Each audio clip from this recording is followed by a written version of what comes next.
Devin Dwayne Myers, de 17 años, se desplomó en una tranquila calle de Shreveport, mientras Shamikel Antonio Pearson estaba sobre él y volvió a apretar el gatillo.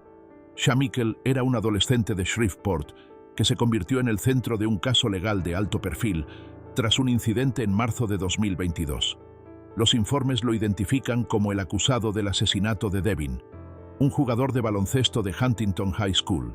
Pearson fue arrestado poco después de que la policía revisara videos de vigilancia y registrara su casa en busca de pruebas. Esa noche, Devin había ido a casa de un amigo a pedir prestado un cargador de teléfono. El vecindario estaba tranquilo. En la calle, Devin y Pearson se cruzaron. Durante el juicio, se declaró que los dos habían discutido anteriormente. Según los fiscales, el encuentro se intensificó. Testigos y oficiales dijeron que Pearson apuntó un arma a Devin y supuestamente dijo las palabras citadas en el tribunal. ¿No te dije que te iba a atrapar? Luego disparó varias veces en su dirección. Las pruebas mostraron que Pearson disparó al menos 2 veces mientras Devin estaba en el suelo, dejándolo tendido en la calle. Los investigadores conectaron a Pearson con la pistola. Recuperaron una Glock 9 mm en su casa, escondida en un congelador. Las pruebas forenses relacionaron el arma con el incidente, y las pruebas de ADN lo vincularon al arma. Los videos de vigilancia y los testimonios ayudaron a los fiscales a reconstruir la línea de tiempo. Estos elementos formaron el núcleo del caso del Estado. ¿Por qué pasó esto? Los testimonios y los reportes muestran que la causa inmediata fue una discusión previa entre Pearson y Devin. Los fiscales dijeron que el tiroteo fue un acto de represalia.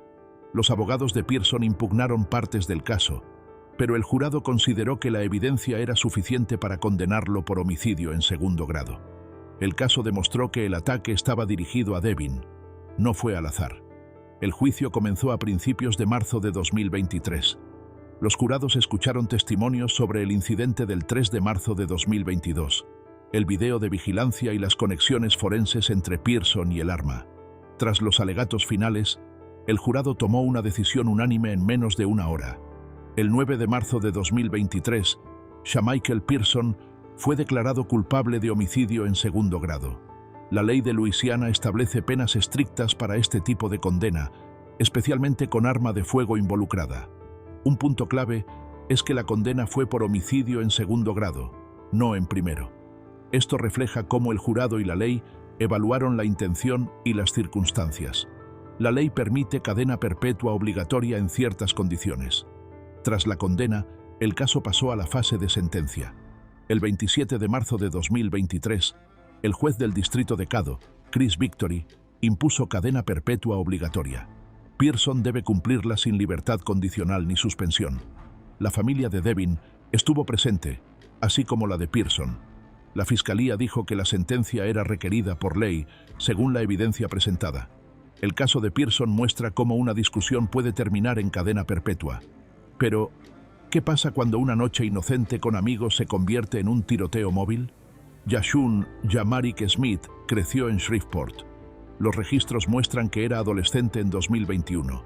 Algunos familiares hablaron en el tribunal después del veredicto. Los reportes locales enfatizaron lo joven que era cuando ocurrieron los tiroteos. Los investigadores dijeron que formaba parte de un grupo que se movía junto esa noche. Por privacidad y precisión, este relato sigue lo documentado por fiscales y medios locales durante el juicio. La noche comenzó en un cine. El 4 de septiembre de 2021, comenzó el caos en el estacionamiento de Cinemark Tinseltown, al sureste de Shreveport. Informes dicen que un grupo de adolescentes salió del cine tras un primer incidente. Los videos de vigilancia y testimonios muestran un Kia Optima gris, dejando Tinseltown, que luego se detuvo en el estacionamiento de Circle K.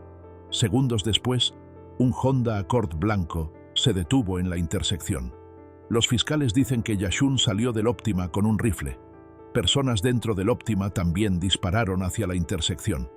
En el caos, Kelvontae Daigre, de 13 años, estaba en el asiento trasero del Accord y fue alcanzado por los disparos. No sobrevivió. Otros conductores y pasajeros fueron alcanzados y algunos resultaron heridos. La policía recuperó alrededor de 50 casquillos en la escena y documentó daños a vehículos y edificios cercanos, mostrando la intensidad del tiroteo. ¿Por qué dispararon desde la carretera? Los fiscales dijeron que era una continuación del conflicto inicial en el cine.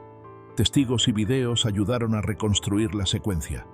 Disparos en Tinseltown, salida del Optima, parada en Circle K y los disparos en la intersección. Los fiscales argumentaron que los disparos no fueron al azar, sino dirigidos a conductores y autos vinculados al incidente anterior. La defensa cuestionó la evidencia que vinculaba directamente a Smith con el arma, pero los videos de vigilancia y las pruebas físicas formaron el núcleo del caso del Estado. El tiroteo terminó en Cedar Grove. Se encontraron armas ocultas y se recolectaron casquillos. Los fiscales usaron la combinación de videos, armas recuperadas y pruebas forenses dentro del auto para vincular a Smith con el crimen. Aunque era menor, Smith fue juzgado como adulto, enfrentando la posibilidad de cadena perpetua. Cuando llegó el juicio a finales de 2023, Smith tenía 18 años. Más de 25 testigos declararon y se presentaron más de 200 pruebas. Tras las deliberaciones, el jurado lo encontró culpable de homicidio en segundo grado por la muerte de Kel Bontae, de varios intentos de homicidio y daños agravados a propiedad. El 25 de octubre de 2023 se dio el veredicto, y el 28 de noviembre, la sentencia fue cadena perpetua obligatoria, más otras penas adicionales. Para la familia de Kel Bontae, ninguna sentencia puede reparar la pérdida. Para Smith, significa décadas en prisión. La siguiente historia comenzó con caos en las calles, pero terminó con un niño alcanzado dentro de su propia casa. Ken Michael Dan O'Reilly era un joven de Shreveport. Los informes locales y los documentos judiciales indican que estaba vinculado a personas que la policía describió más tarde como parte de una pandilla callejera.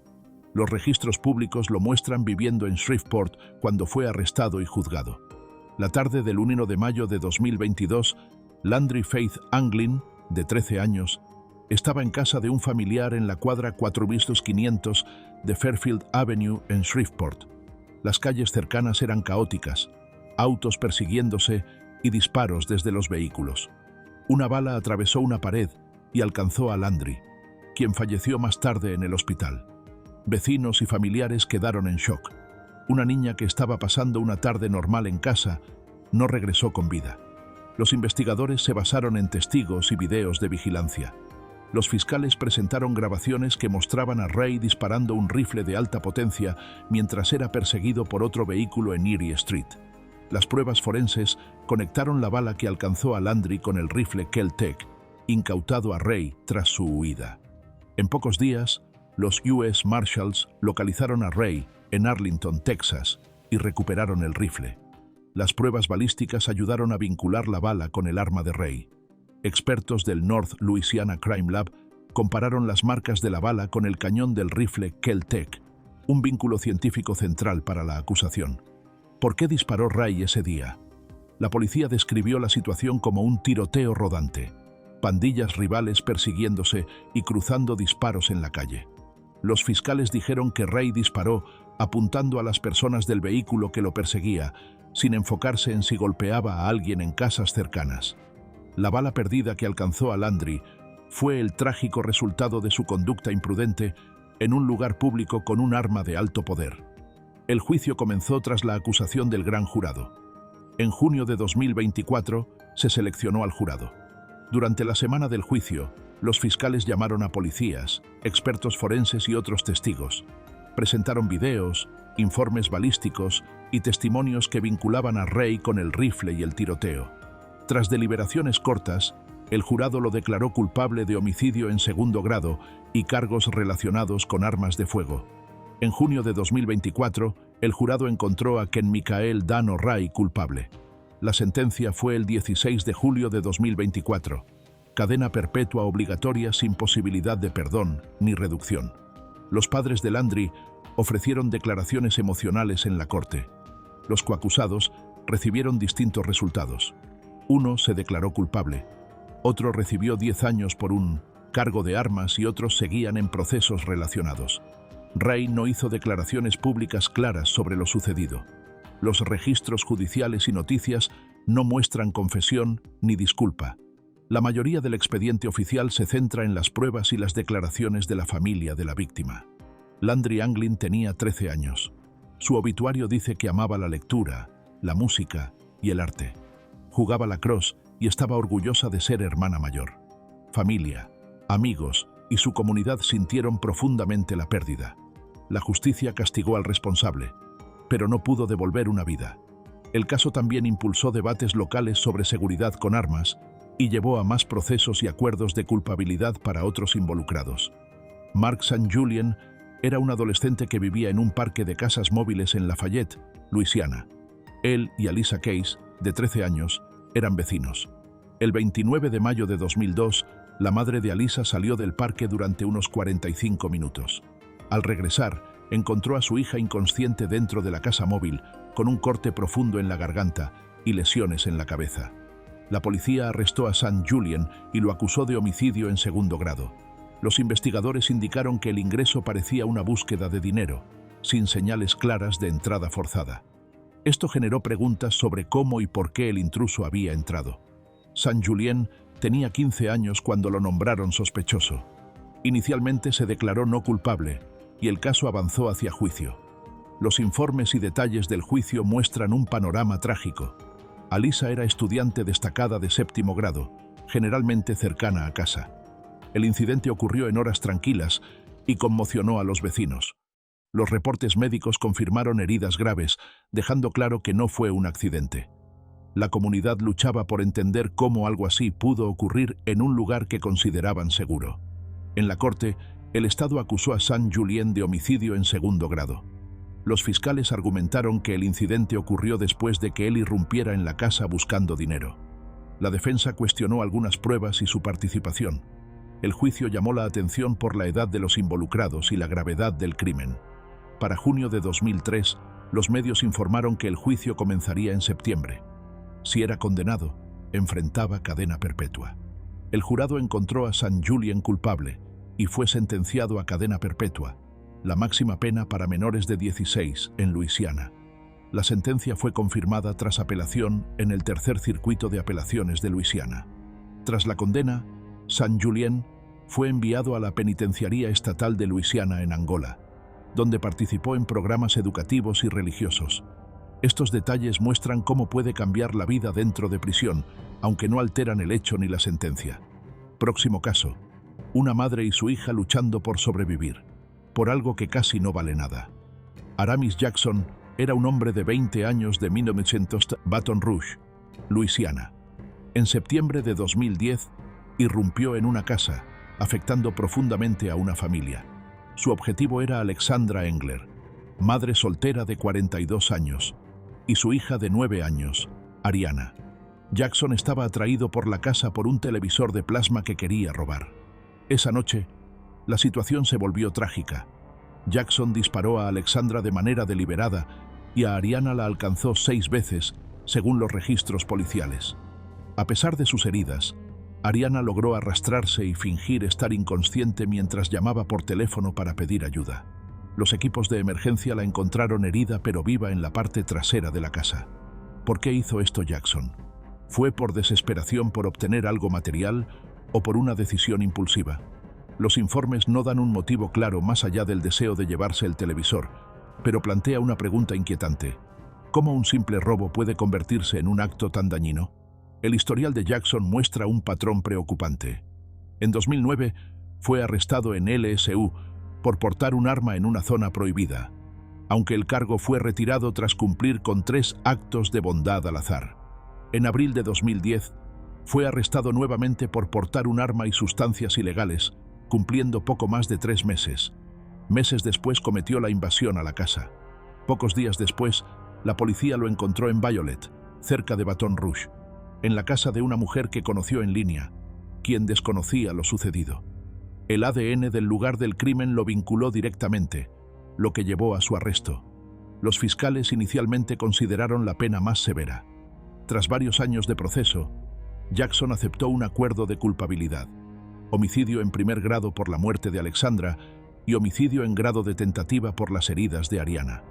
En febrero de 2017, el juez Tony Maravella lo condenó a cadena perpetua por el primer cargo y 50 años de trabajos forzados por el segundo, ambos cumplidos simultáneamente, sin posibilidad de libertad. El acuerdo ofreció alivio a la familia, especialmente a la abuela de Ariana, Bonnie Hunt, quien pidió que se perdonara la vida de Jackson para evitar más sufrimiento emocional a la niña. Hunt dijo: «Mi dolor, mi luto, mi rabia están ahí», pero agregó: «La justicia se ha cumplido». Ariana, aunque con limitaciones por las heridas, ha pasado por 6 cirugías y continúa su recuperación. Próximo caso: un adolescente, un jeep robado y un arma que convirtió un paseo divertido en una sentencia de por vida. Anthony Johnson tenía solo 17 años cuando ocurrieron los hechos que marcarían su vida. El 11 de diciembre de 2005, en una fría tarde cerca de Baton Rouge, Anthony y 2 acompañantes viajaban con Daniel Magee, de 22 años, en el Jeep Cherokee de Magee por River Road. Anthony estaba en el asiento delantero. En un momento, Daniel detuvo el vehículo en medio de la carretera. Lo que pasó después fue una cadena de decisiones que no puede reducirse a un solo instante, pero con consecuencias graves. Anthony bajó del vehículo, sacó a Magee del asiento del conductor y lo empujó a la orilla de la carretera. Luego tomó el volante y condujo, pasando frente a compañeros de trabajo en otro auto, quienes quedaron impactados por lo que vieron. Magee, que había sido alcanzado por 2 disparos, falleció más tarde por las heridas. ¿Fue un accidente o algo más serio? Johnson afirmó que fue un accidente. Dijo que un arma, una .380 High Point semiautomática, se la pasó Robert Edwards, quien estaba en el asiento trasero, y que Edwards le dijo que el seguro estaba desactivado. Cuando Edwards intentó recuperar el arma, el gatillo se presionó accidentalmente y el arma disparó 3 veces, alcanzando a Magee. Los investigadores compararon los casquillos encontrados en el jeep y las balas recuperadas del cuerpo de Magee con el arma hallada más tarde en un bote de basura cerca de la casa vacía de Anthony. En el juicio, los fiscales presentaron el caso como homicidio en segundo grado, según la ley de Luisiana. El jurado evaluó todos los detalles, debiendo determinar si se trató de conducta imprudente o algo más grave. Finalmente, Anthony fue declarado culpable y sentenciado a cadena perpetua con trabajos forzados, sin posibilidad de libertad condicional, libertad supervisada o suspensión de la pena. Años después, el caso ganó atención tras la decisión de la Corte Suprema en Miller vs. Alabama, 2012, que declaró inconstitucional la cadena perpetua obligatoria sin libertad condicional para menores. Esto permitió la posibilidad de resentencias, incluyendo la de Johnson. En marzo de 2017, un tribunal de Luisiana revisó si la juventud de Anthony y su tiempo en prisión justificaban una reducción de pena. Aunque había cumplido 10 años, se consideró que no mostraba rehabilitación y se confirmó la misma sentencia de cadena perpetua. El juez Richard Anderson resumió la decisión. Parece que el acusado está cómodo no solo con dañar a otra persona, sino también con culpar a otro. Añadió: era ingobernable entonces y sigue siendo ingobernable. Próxima historia. Un joven de 19 años que transmitió sus crímenes en línea mientras cometía una ola de delitos.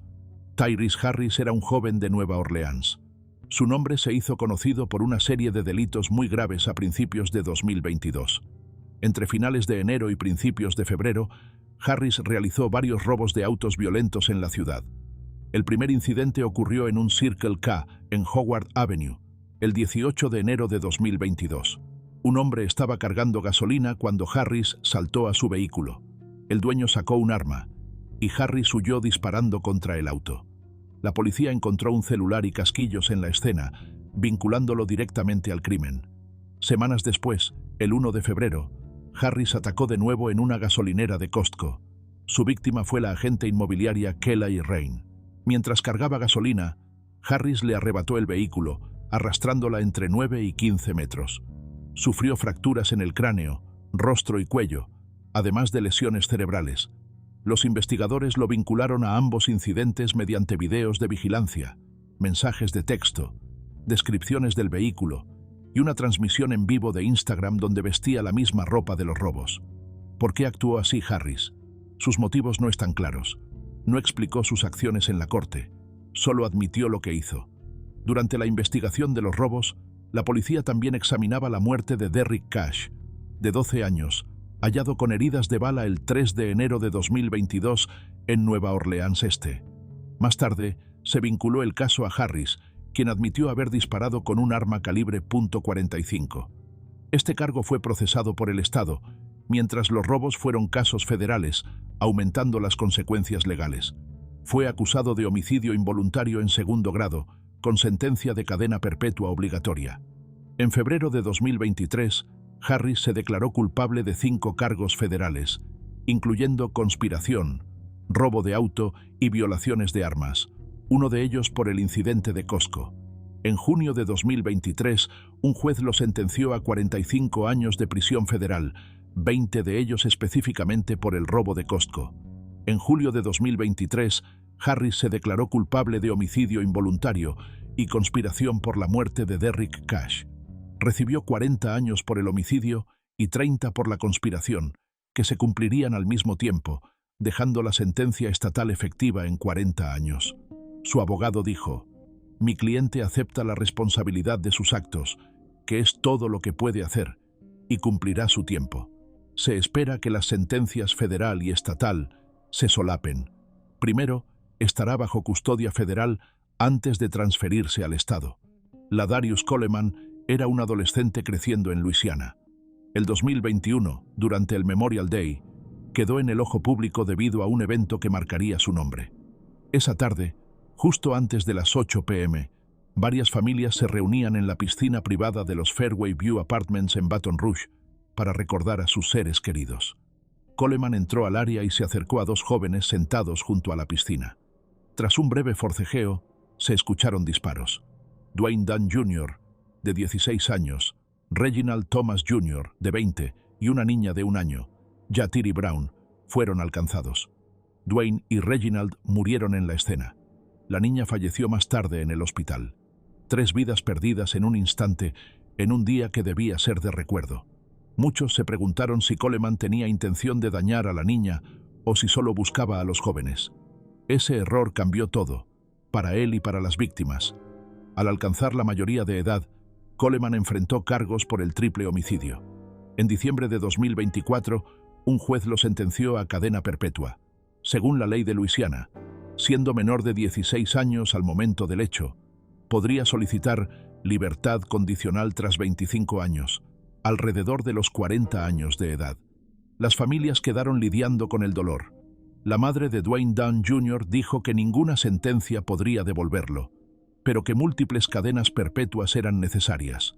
La abuela de Yatiri comentó que la sentencia era una forma de encontrar algo de sanación, aunque su corazón nunca se recuperaría por completo. ¿Mostró Coleman remordimiento? Los registros públicos no indican que aceptara responsabilidad, aumentando el sufrimiento de las familias. La ley siguió su curso. Cadena perpetua con posibilidad de libertad condicional después de 25 años. En la corte, el veredicto se registró, pero Coleman no hizo declaraciones finales. Silencio y dolor permanecieron. Próximo caso: un adolescente, 2 compañeros mayores y un acto que lo cambió todo.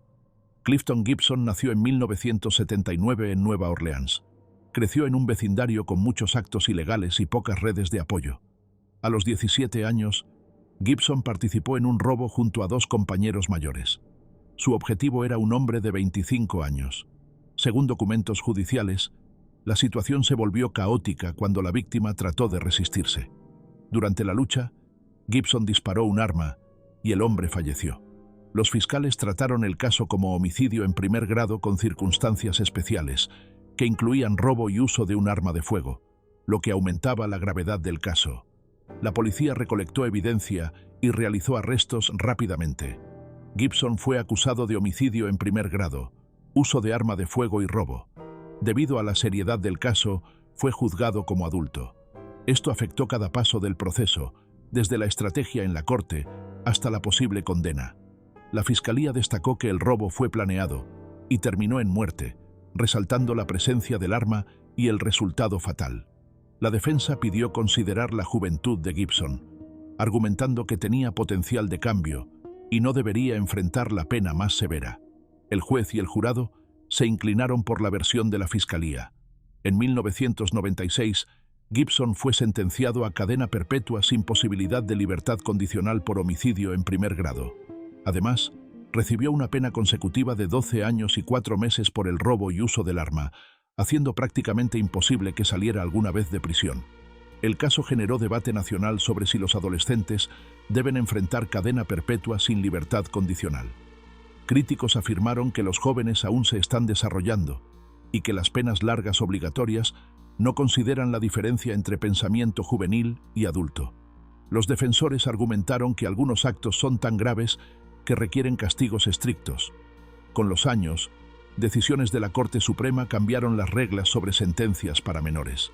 En 2005 se prohibió la pena más severa para menores de 18 años, y decisiones posteriores limitaron la cadena perpetua obligatoria, permitiendo que muchos juveniles solicitaran resentencias o audiencias de libertad condicional.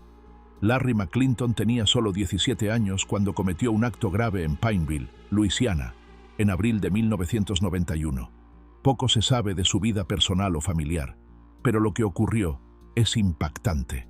En abril de 1991, McClinton entró a la casa móvil de Angela Hargons en Ginny Street. Angela tenía 21 años y estaba con su madre. De repente, McClinton abrió fuego. Angela falleció y su madre, Nedra Hargons, de 52 años, resultó gravemente herida. El ataque fue repentino y dejó un impacto duradero en todos los involucrados. Los informes públicos no explican claramente el motivo. Se desconoce si el acto fue aleatorio o si McClinton conocía personalmente a las víctimas. Tampoco se sabe si actuó por enojo, celos o búsqueda de emoción. Tras su arresto, McClinton fue juzgado y condenado por homicidio en primer grado. En agosto de 1992 recibió cadena perpetua, la máxima sentencia, lo que significaba que pasaría el resto de su vida en prisión con casi ninguna posibilidad de liberación. En 2016, la decisión de la Corte Suprema Montgomery vs. Luisiana cambió el trato a los menores condenados a cadena perpetua.